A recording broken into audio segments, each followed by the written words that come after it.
पुढच्या व्हिडिओमध्ये आपण भेटतो इंग्लिश फॉर ऑलच्या आणि आपण पब्लिक स्पीकिंगचं प्रॅक्टिस करत आहोत. आपण दोन्ही विषयावर बोललो. तिसऱ्या विषयावर मी काल सांगितल्याप्रमाणे आपण बोलणार आहोत. The accident I watched.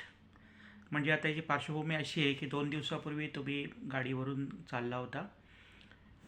त्यावेळी अचानक तुम्हाला एक आवाज आला आणि तुम्हाला एक ॲक्सिडेंट झालेला दिसला. त्यानंतरची परिस्थिती, तो ॲक्सिडेंट कसा होता वगैरे या ह्याच्यामध्ये तुम्हाला सांगायचं आणि लिहायचं आहे. ठीक आहे. तर मुद्दे मी काल सांगितले होते. मी पहिल्यांदा पूर्णपणे पब्लिक स्पीकिंग आणि परिच्छेद कसा लिहायचा ते सांगतो.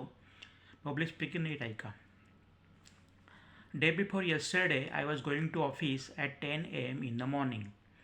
I was on the road and I was at a distance of around 5 kilometers from my office. I was going from the left lane on my two-wheeler. After some time, I saw a big noise in the back, and then I was startled, and then I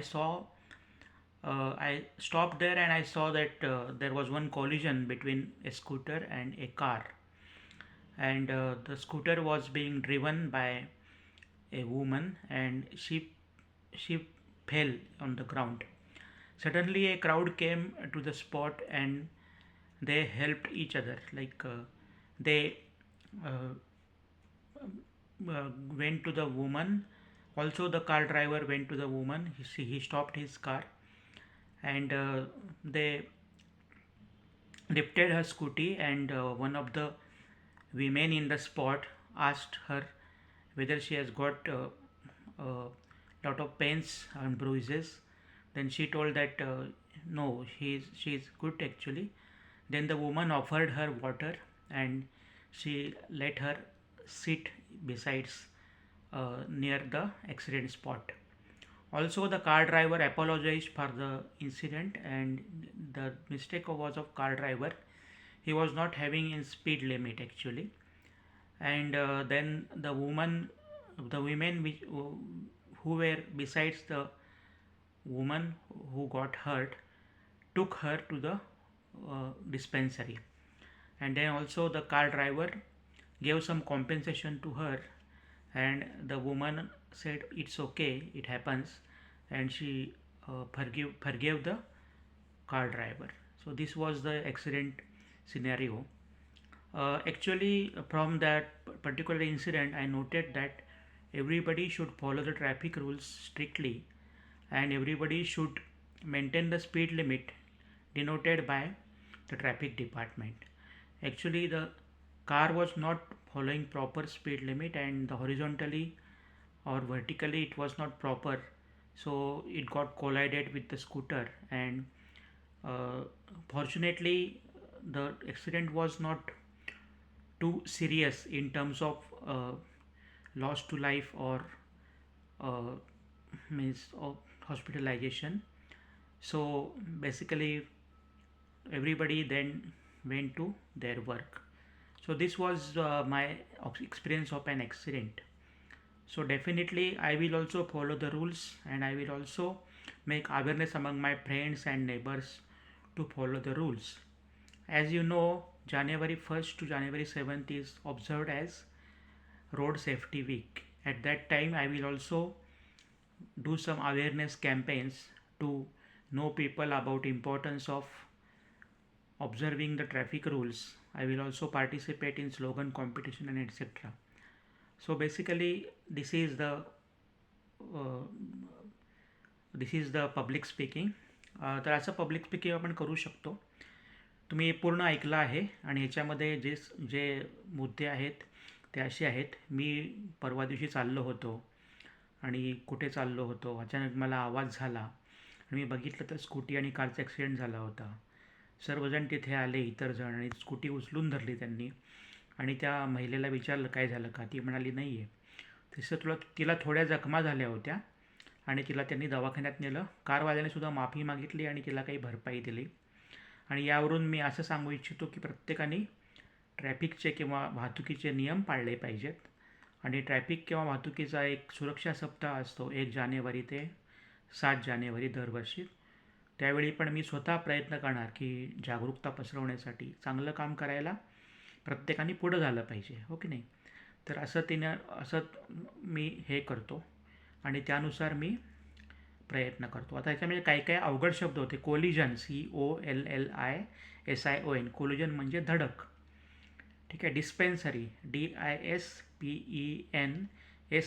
म्हणजे छोटा दवाखाना. म्हणजे तिला काही फार जखमा झाल्या नव्हत्या म्हणून छोट्या दवाखान्यात घेऊन गेले. फॉरगेव, FORGAVE म्हणजे फॉरगिव्ह म्हणजे क्षमा करणे.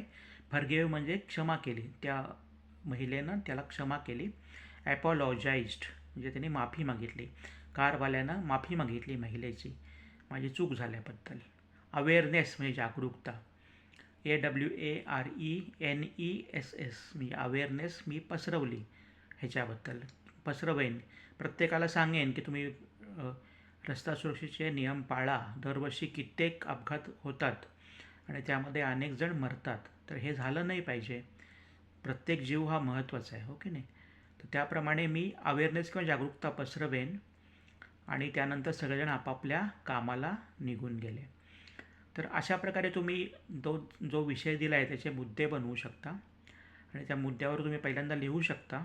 लिहून तुम्ही स्पेलिंग वगैरे तुम्ही चेक करू शकता गुगलवर आणि सोपे सोपे शब्द वापरू शकता. काही या संभाषणातले शब्द मी कॉमेंटमध्ये लिहून देतो, म्हणजे शब्द, त्याचं स्पेलिंग आणि अर्थ आणि संभाषणाची समरी पण मी लिहून देतो. तर असं तुम्ही लिहून केलं की तुम्हाला एक आत्मविश्वास निर्माण होईल. लिहून मग ते वाचायचं, पहिल्यांदा मनापासून वाचायचं 2-3 वेळा आणि नंतर तुम्ही ते आरशासमोर बघून स्वतः म्हणायचं आणि नंतर आरशासमोर बघून वाचून म्हणा पहिल्यांदा, नंतर न वाचता म्हणा. म्हणजे तुमचा इंग्लिश लँग्वेजचा किंवा भाषेचा पाया नक्की होईल.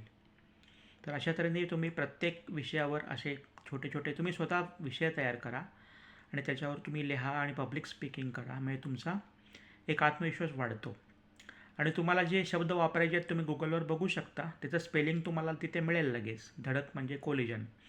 आजकाल कसं आहे की मराठी शब्दाचा इंग्लिश शब्द तुम्हाला लगेच कळतो. म्हणजे धडक मीनिंग इन इंग्लिश असं केलं की कोलिजन येईल. मग त्याचं स्पेलिंग आहे COLLISION किंवा ॲक्सिडेंट ACCIDENT. हे शब्द तुम्हाला अवघड वाटत असले तर मी सांगितल्याप्रमाणे तुम्ही 10 वेळा लिहून काढा, म्हणजे तुमच्या ते डोक्यात बसतील. आणि हे शब्द इतके म्हणजे सर्वसाधारण आहेत की तुम्ही जर नियमित वाचन करत असाल तर ते तुमच्या पेपरच्या वाचनात येतील किंवा बातम्यामध्ये येतील. त्यामुळे प्रत्येक गोष्टीचा सराव आणि कन्सिस्टन्सी म्हणजे सातत्य पाहिजे. ते सातत्य असल्यावर तुम्हाला हे सगळं कळेल आणि त्याप्रमाणे तुम्ही प्रॅक्टिस करून इंग्लिश स्पीकिंगमधला तुमचा कॉन्फिडन्स वाढवू शकता. तर मी अशी अपेक्षा करतो की आजचा जो व्हिडिओ आहे तो तुम्हाला पब्लिक स्पीकिंगची आयडिया देण्यात उपयोगी पडला असेल. तुमच्या चुका होतील सुरुवातीला 20%, 25%, पण म्हणून तुम्ही सुरुवात करायची नाही असं नाही. सुरुवात करायची, जो का सुधारायच्या तेच पब्लिक स्पीकिंग परत परत करायचं, म्हणजे एक प्रकारचा आत्मविश्वास तुम्हाला येतो.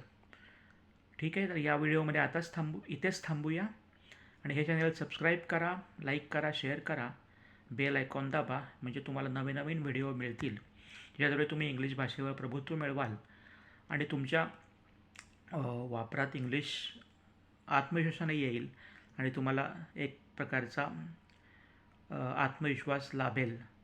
एवढं सांगून मी परत तुमचा निरोप घेतो आणि हा व्हिडिओ संपवतो. नमस्कार.